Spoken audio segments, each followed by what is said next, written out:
Tagad gribu iedziļināties šīs pasaules struktūrā. Džefrijs Epsteins ir viens no sistēmas operatoriem. Viņš strādā Rothschildiem, slepenajām sabiedrībām un kapitālam. Viņš ir iekļāvis zinātni, noziedzību un izlūkošanu. Pierādījums ir kaut kas saukts par Epsteina failiem. Apskatīsim Epsteina failus. Šeit ir Džefrijs Epsteins un Donalds Trumps. Džefrijs Epsteins nomira 1919. gadā federālajā cietumā. Viņš tika apsūdzēts daudzos noziegumos.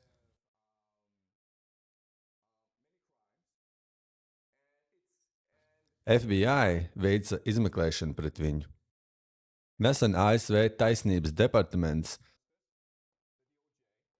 savā vietnē publicēja aptuveni 3 miljonus dokumentu par Epsteina izmeklēšanu. Daudz no tiem ir ēpasti. Tur atklājās, ka viņš pazīst visus pasaules varenākos cilvēkus. Ilgu laiku uzskatīja, ka Džefrijs Epsteins ir Mossad aģents.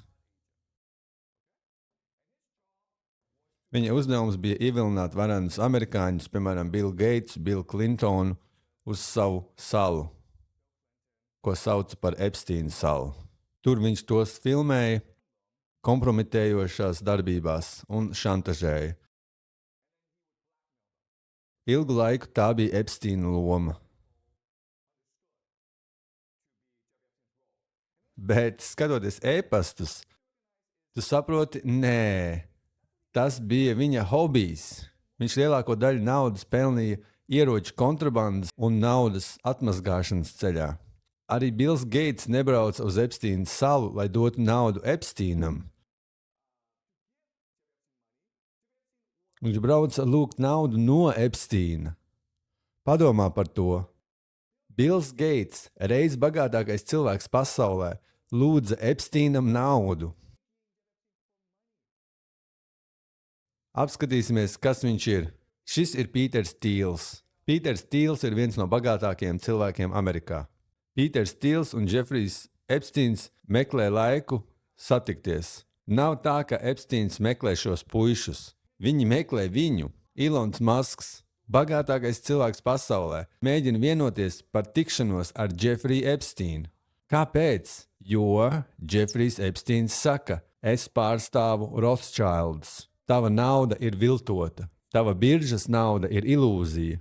Es pārstāvu īsto naudu, īsto varu, īsto bagātību. Džefrijs Epsteins ir ļoti tuvs Rothschildiem. Šī ir Arina de Rothschild, viena no Rothschild ģimenes locekļiem. 2018. gada decembrī, gadu pirms nāves, Džefrijs Epsteins sūta Āronam de Rothschildam ēpastu. Hei, pastāstīšu kaut ko smieklīgu. Harvarda universitāte saka, ka, kad Hitlers bija nabaks, viņš dzīvoja labdarības mājā, ko finansēja 3 bagātas ebreju ģimenes. Un kas ir šīs 3 bagātās ģimenes? Rothschildi, Epsteini un Gutmaņi. Šīs 3 ģimenes, Rothschildi, Epsteini un Gutmaņi, darbojas gadsimtiem. Epsteins ir ģimenes loceklis vienā no visvarenākajām pasaules ģimenēm. Tagad Ariāna atbild. Tā ir tikai sazvērstības teorija, ka ebreji radīja Hitleru. Epsteins uz viņu apdusmojās un saka, nē, tas ir 100% patiesi. Hitlers pārdod savas drēbes un jau dzīvo patversmē, ko finansē ebreji, Epsteini, Rothschildi un Gutmaņi. Kas mēs esam, Epsteini? Mēs esam Vīnes baņķieri. Mēs esam šeit no seniem laikiem. Jūs, Rothschildi, domājat, ka esat vareni, mēs arī esam vareni. Turpināsim. FBI veic izmeklēšanu pret Džefriju Epsteinu un izveido viņa lietu. Tur ir konfidenciāls cilvēks. Tur ir konfidenciāls cilvēka avots, spiegs, ko viņi rekrutē, lai pastāstītu, kas ir Jeffrijs Epsteins un kas ir viņa tīkls. FBI ir šokēts par to, ko atklāja. Jeffrijs Epsteins tika pārstāvēts no Dershowitz. Alans Dershowitz ir Harvardas profesors. Viņš ir viens no varenākajiem cilvēkiem Amerikā. CHS atceras Dershowitz. Viņš pastāstīja Aleksam Okasam, Floridas dienvidu apgabala ASV prokuroram tajā laikā, ka Epsteins pieder gan ASV, gan sabiedroto izlūkdienestiem. 2008. gadā Epsteins tika arestēts Floridā par nepiedienīgu uzvedību. Džordžs nāk un saka, hei, tu nevari arestēt šo puisi, jo viņš strādā izlūkdienestiem. Patiesība ir tā, ka izlūkdienests strādā viņam. CHS dalījās ar telefonu sarunām starp Dershowitz un Epsteinu, kur viņš ņēma piezīmes. Pēc šīm sarunām Mossad zvanīja Dershowitzam, lai debriefo.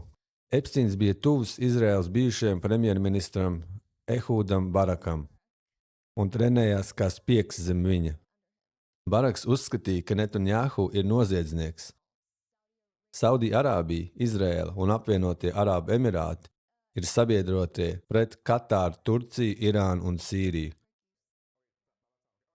Šeit saka, ka Epsteins strādāja Mossadam. Tas nav patiesi.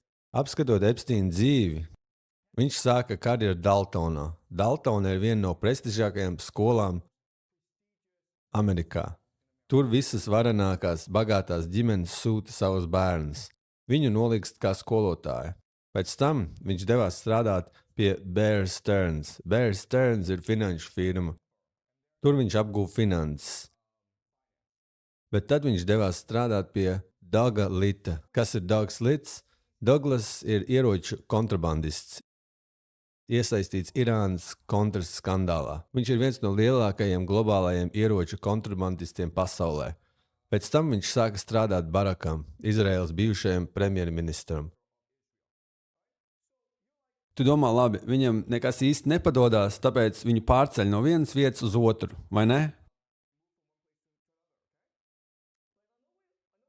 Bet citādi sakot, viņš ir operatīvs un tiek trenēts, kā darbojas vara mentoru vadībā. Vai tas ir loģiski? Pieņemsim, man ir liela kompānija, un es esmu tās vadītājs. Mans dēls mantos kompāniju. Kā es viņu trenēšu būt labam vadītājam? Es likšu viņam strādāt dažādās kompānijas nodaļās un mentoriem viņu mācīt. Daltona ir izglītība. Bear Stearns ir finanses, Dougs Lits ir noziedzība, ieroču kontrabanda. Ehuds Baraks ir izlūkošana. Vai tas ir skaidrs? Viņu trenē un mentorē dažādās varas sfērās pasaulē. Maša Drakova bāzējas Silikona ielā. Viņa vada firmu Day One Ventures. Agrīnās stadijas investīciju kompānija. Viņa bija Krievijas prezidenta Vladimira Putina galvenais kontakts Krievijas jauniešu kustībā. CHS un Drakova runāja, bet Drakova nerunāja par tehnoloģijām. Tā vietā viņa paskatījās uz CHS un teica, tu pazīsti Epsteinu vai ne? Viņa teica, ka Epsteins bija brīnišķīgs cilvēks. Tātad Epsteins bija saistīts ar Vladimiru Putinu. CHS ziņoja par Šabatu. Šabats – organizācija, par ko mēs runājam. Šabats dara visu iespējamo, lai pārņemtu Trumpa prezidentūru. Šabats ir valsts sankcionēts judaisms. Putins to izmanto, lai uzraudzītu visus ruso-ebreju oligarhus.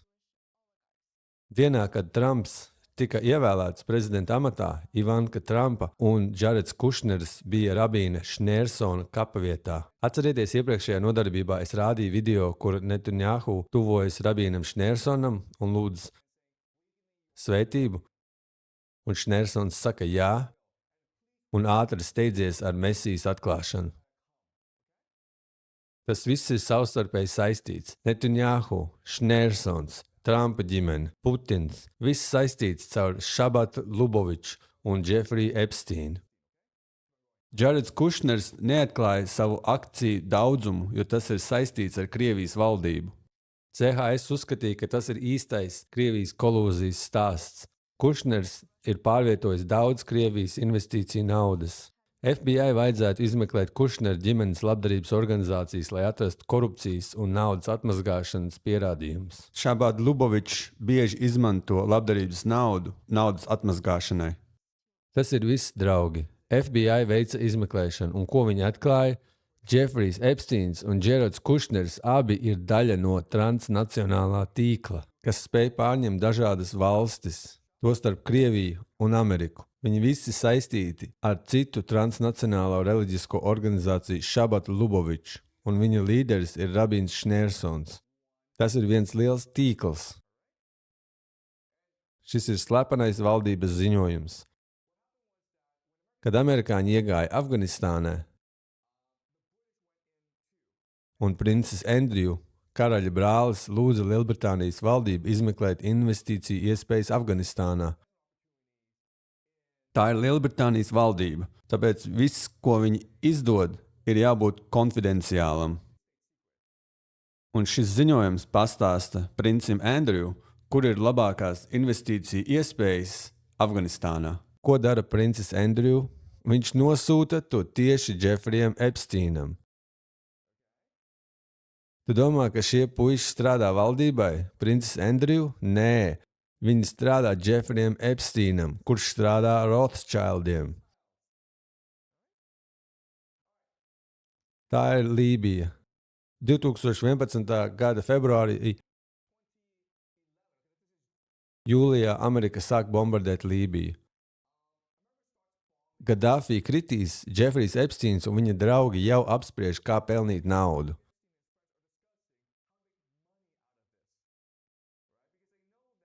Jo viņi zina, ka Lībijai ir daudz sasaldēti aktīvi Amerikas bankās. Kad nāks jauna valdība, tā gribēs naudu atpakaļ.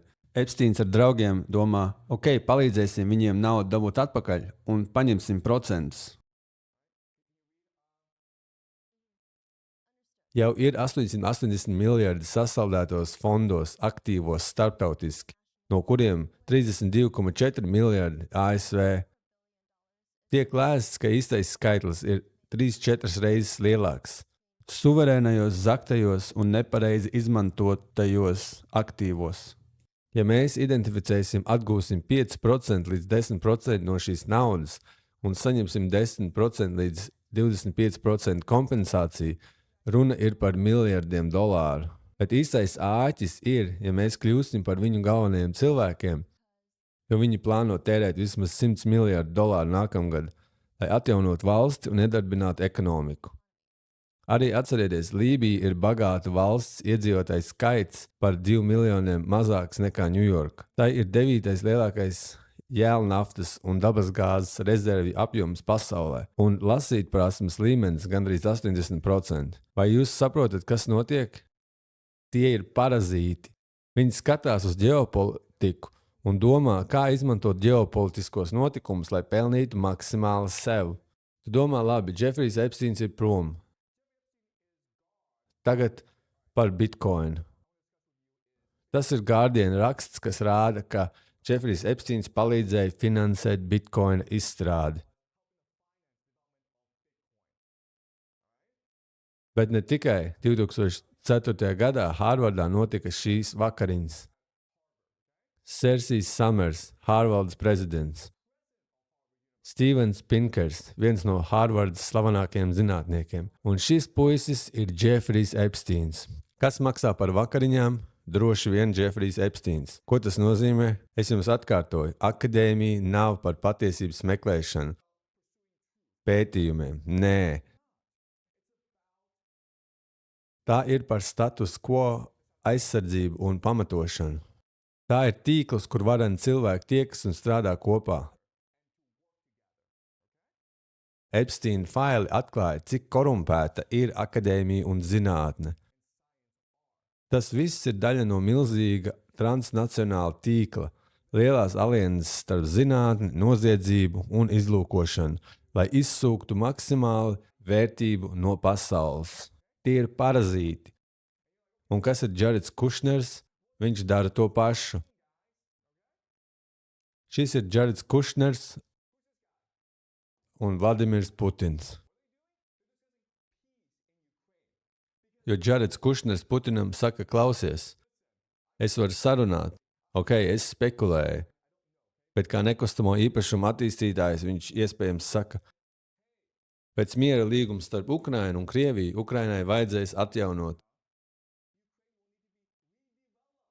Tāpēc dod iespējas.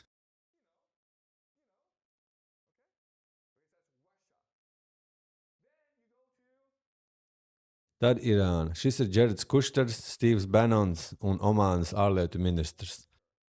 Pirms uzbrukuma Irānai notika 3 miera sarunas starp Irāņiem un Džeredu Kušneru ar Stīvu Banonu, kas pārstāv amerikāņus. Šis puisis Stīvs Banons sarunu laikā uzstājās TV un teica, ka Irāņi mēģina bagātināt ieroču līmeņu urānu pēc iespējas ātrāk. Tātad Banons sabotē miera sarunas. Šie puiši runā ar Irāņiem nevis, lai izveidotu mieru, bet lai radītu kara pamatojumu.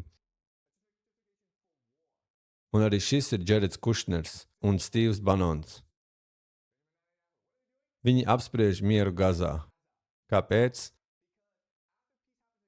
Jo pēc miera Gazā Stīvs Banons un Džereds Kušners vadīs nekustamo īpašumu komandu, lai attīstītu Gazā luksusa villas. Tātad, tā darbojas pasaule.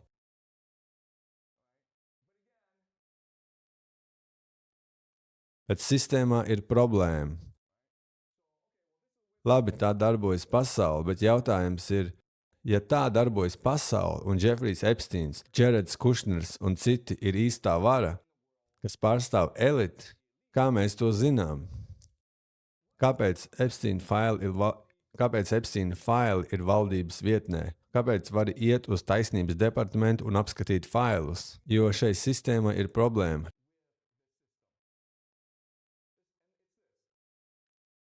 Šī sistēma ir parazīts. Viņi izsūc vērtību no valstīm. Citi elites domā, kāpēc viņi var būt parazīti, bet ne mēs? Notiek pilsoņu karš starp elītēm, šiem cilvēkiem un kontraelītēm, kas grib ieņemt vietu un kļūt par parazītiem. Tāpēc mēs redzam šo konfliktu Amerikā.